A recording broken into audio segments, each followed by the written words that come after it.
আসসালামু আলাইকুম।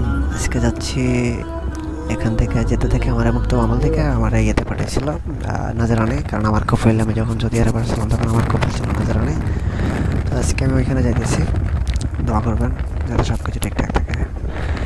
তো এটা হচ্ছে নাজারানে যাওয়ার পথের রাস্তা, যদিও অনেক সুন্দর, অনেক বড় বড় বিশাল বিশাল পাহাড় ছিল এখানে।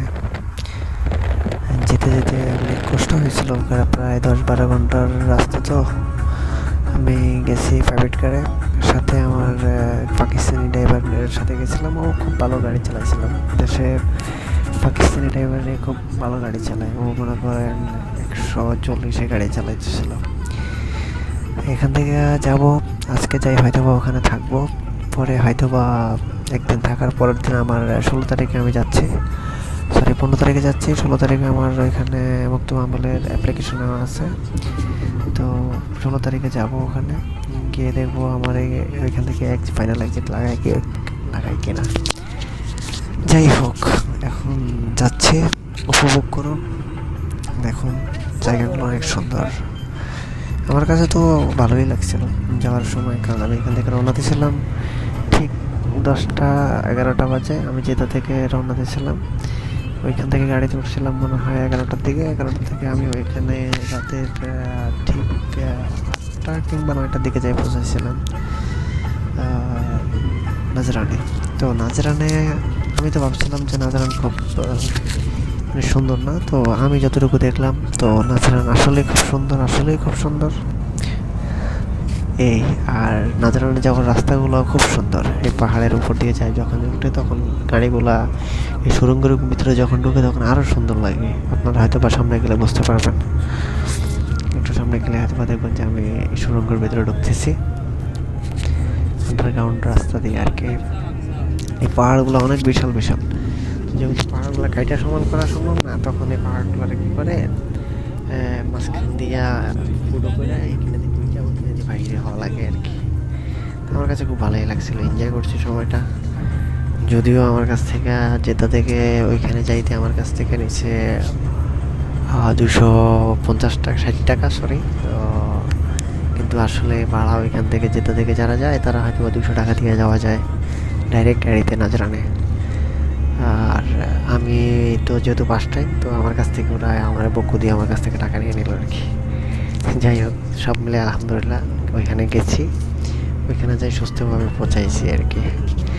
ওইখানে আমার একজন ভাই আছে, কারণ ওই ভাই থেকে আমি ভিসা নিয়েছিলাম। ওই ভিসা নিয়ে আমি সৌদি আরবে ঢুকছিলাম। পরে আমি জেদ্দা কাফালা হয়েছিলাম। জেদ্দা কাফালা হওয়ার পরে আমার ওই কাফালা হওয়ার পরে আমার যখন জেদ্দা বাংলাদেশ এম্বাসিতে গেছিলাম, তখন ওরা আমার বলছিল যে আমার এক ফাইনাল এক্সিট লাগাতে গেলে আমার ওইখানে যাওয়া লাগবে। তো পরে গেলাম, তো যাওয়ার পরে আমার লাগা হয়েছিল যে আমি ওইখানে যাই। বুকাস আমার শাশুড়িয়াল শেষ হয়েছে, যা বাংলার হয়তো বা 30-35 হাজার টাকার মতো। কারণ আমি ওইখানে গেছি, পরে যখন আমি 9টা বাজে উঠে গেছিলাম, ওইখানে একটা সৌদির সাথে পরিচয় হয়েছে আমার লাগে।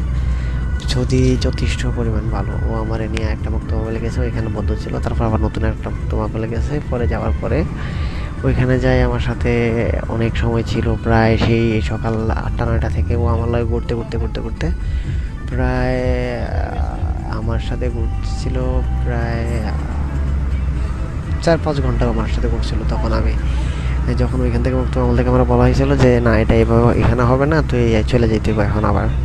তো তখন পরে হতাশ হয়ে গেলাম। তো সৌদি যে আমার কাছে যে তুই হতাশ হওয়ার কিছু নাই, তুই আমার লাগে চল, আমি তোরে নিয়ে ইয়েতে যাবো, এটা নেম জানি কি বলে, আমি তোরে নিয়ে জাওজাতে যাবো। পরে জাওজাতে গেলাম। জাওজাতে হয় নাই, জাওজাতে বলছিল আমার যে সফর জেলে যেতে। তো আমি সফর জেলে গেলাম। সফর জেলে আমার ঢুকতে দেয় নাই। পরে আমারে সৌদিও বলতেছে ও আমার উম্মাল, ও আমার নিয়ে ও আমার এখানে কাজ করে, আমি এই ভিতরে নেব। পরে যাই হোক, আমি ওইখানে যাই দেখি যে প্রায় 2-3 গাড়িতে 2-3 গাড়ি বাঙালি আনি ওইখানে জেলে ঢুকাইতে আছে। জিজ্ঞেস করলাম ভাই আপনাদেরকে ধরলো কেন? বলতেছে যে ভাই আমাদের আকামা টাকামা সব কিছু আছে, আমাদেরকে ধরে নাই, আমাদেরকে এমনি ধরে নিয়ে আইছে রাস্তা থেকে। আর আমাকে যাই হোক, আল্লাহ ভরসা কিছুই হবে না, হয়তো বা এর ভিতরে আবার হয়তো বা গ্রামাটার মধ্যে ছেড়ে দেবো আর কি, জরিমানা করে আর কি। তো গেলাম, ওখানে যাওয়ার পরে ভিতরে ঢুকলাম। ভিতরে ঢোকার পরে দিয়ে ওইখান থেকে আমরা বলতেছে না এখানে হবে না, তুই মুক্ত হামেলে যেতে হইব। আবার হইলাম হতাশ। যাই হোক, ওইখান থেকে পরের দিন আবার আমি এখানে আমার একজন ছিল আমার ভাই, ওরে আমি পাঠাইছি যে বাংলাদেশ এম্বাসিতে যা, আমি এখানে মুক্তবা মিলে যেতেছি। আমি নাজরানে ছিলাম, ও যেতে ছিল, ওরে আমি ফোন দিয়ে বলার পরে ও আমার হেল্প করছে, ও গেছে ওইখানে। যাওয়ার পরে ও ভিতরে গেছে, যাই বলতেছিল যে আপনারা যে ওরা ওইখানে পাঠাইছেন ওইখানে হইতেছে না, এখন কি করবে। ওরা আমার এখন বলতেছে যে ঠিক আছে আপনি যেতে চলে আসেন। এখন এই যে আমি যে জেদ্দা গেলাম, জেদ্দা থেকে নাজরানে গেলাম, নাজরান থেকে আবার জেদ্দা আসলাম, মানে কেমন একটা মানে কেমন একটা কাজ হইলো না এটা। প্রায় আমার 30-35 হাজার টাকা লস হয়েছে, কিন্তু কোনো কাজ